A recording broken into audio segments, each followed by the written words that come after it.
What you're seeing right now might just remind you of a place you go to chit chat and eat food at low prices, but is that all it is? This is Akshaya, Nandita, Sanjana, and Shanaya bringing you an analysis of our text, Indian Coffee House. We chose the Indian Coffee House at Church Street as our text because it is the first one to be established in Karnataka and has stood the test of time. It has a rich history and is woven into the fabric of Indian politics. Through this vlog, we aim to look at this text through the process of its production, dissemination, and consumption, and discuss the aspects of racial discrimination, political involvement, capitalism, and modernization. Indian Coffee House is a restaurant chain that has over 400 branches across India and is owned and operated by 13 worker cooperative societies. All the branches in Bengaluru are managed by the Indian Coffee Workers Cooperative Society Limited. The branch that we visited was established in 1958 and was originally located in MG Road and was later relocated to Church Street. It operates between 8 a.m. and 7 p.m. Coffee house ಯಾವಾಗ ತೆರೆಯಿತು 1958. Production. The idea of coffee houses were not part of Indian culture until British colonization. In order to advance this initiative, India coffee houses were inaugurated in numerous cities across the nation. Even though it was implied that it catered to Indians, the establishment discriminated against the native population by refusing to let them in. However, after independence in the 1950s, everything changed. Due to a change in policies at the end of 1957 that caused these coffee houses to close, the government suffered a significant loss. The workers who relied on them for their livelihood were dealt a severe blow by this. The All India Coffee Board Labour Union protested this action fiercely. Mr. A.K. Gopalan, its leader, approached Jawaharlal Nehru, who was the Prime Minister at the time, and recommended that they establish worker cooperative societies. The first updated versions were introduced in MG Road in Bangalore and could not place in New Delhi under the current day name of Indian Coffee House. The newly established ICH in MG Road stood strong for 50 years until a legal suit was filed against the Indian Coffee Workers Cooperative Society Limited by the owner of the building. Unfortunately, the organization lost the legal battle and was forced to relocate to Church Street about 100 meters away.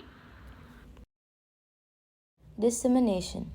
The Indian Coffee House in Church Street is a very modest establishment in size and furnishings. It had the authentic feel of an old establishment and has not undergone much change from when it reopened in 2009. This is reflected in the fact that they accept only cash as a method of payment. The fact that ethos is related to the name of the brand is one of the elements leading to its rise. Over the years, Indian Coffee House has expanded throughout India and gained repute. Coffee, that is steaming hot, and conversation always go together. Indian Coffee House has become the ideal adda for famous poets, filmmakers, activists, and political leaders across the nation. Ideas were put forth and rejected there, and discussions raged over endless mugs of cheap coffee and cutlets.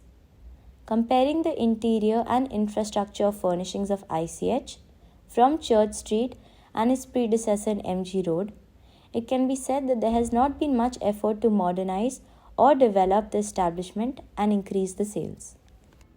The location of the Indian Coffee House is next to Brick Oven, a modern restaurant specializing in Italian cuisine, heavily affecting its sales. The most obvious difference lies in their signboards, with Brick Oven sporting a large bright yellow board and Indian Coffee House with a dull, unnoticeable one. This itself can be a way in which consumers make their choices. With the influence of westernization over the upcoming generations, most youngsters prefer Brick Oven over ICH. This was seen in the difference between the constant flow of customers in Brick Oven and the irregular lots of customers in Indian Coffee House. The differences in the menu between the Kormangla branch of ICH, which is a more recently opened branch, and the original Church Street one shows a change in consumer patterns over the years. The Church Street Indian Coffee House is limited to a single page menu and has remained almost the same over the years of its establishment. The menu contains a total of 30 items and is limited to South Indian items and coffee house staples like light sandwiches, eggs, and toast. In contrast, the branch in Koramangala has a vast menu encompassing dishes from various cuisines like Mughlai, North Indian, Chinese, etc. The payment methods at the Church Street ICH, as mentioned earlier, reflect this conformity to old world ways. They only accept cash and do not accept cards or the popular option of UPI. The waiters wear turbans and are dressed in uniforms that resemble the old ones used in the 1950s. The customers are from all ages and include families, workers, etc. The highlight of Indian Coffee House is definitely the cheap price points, which go against the capitalistic ideology of extracting maximum profits. To conclude, at the surface level, Indian Coffee House just seems like a well-known restaurant chain. But through this in-depth reading of the space, we have understood that it is so much more. As students of English and Cultural Studies, we have attempted to employ an interdisciplinary approach in our analysis and looked at the text through various ideologies.